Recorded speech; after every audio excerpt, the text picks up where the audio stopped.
And tonight, Senator Lindsey Graham weighing in on the ongoing crisis in Ukraine, saying that he would support a no-fly zone over Ukraine if Russia uses chemical weapons on civilians. Take a listen.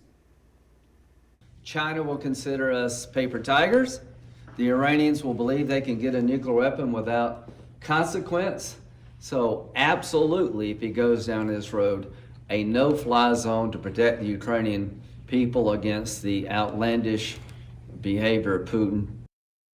And tonight, a new poll from CBS News shows 59% of Americans support a no-fly zone, though that support drops to 38% when Americans consider that it could be taken as an act of war. Now, a short time ago, I spoke with Charles Bierbauer about the no-fly zone and about Senator Graham's remarks.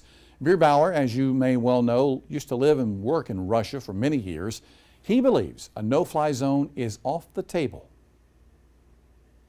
A no-fly zone is a euphemism for a combat zone. If you have a no-fly zone, which would in effect say to the Russians, you cannot fly over Ukraine airspace, the US and NATO would have to defend it. That would mean sending out fighter planes when you detect a Russian intruder into the airspace. It means having aerial surveillance guidance, what we call AWACS planes, which are the large 747 modifications that keep track of what's in the air. It means having helicopters to pick up a downed airman if there happens to be one. It is a huge enterprise, and all the military people are saying it's much more than just taking shots at an intruder.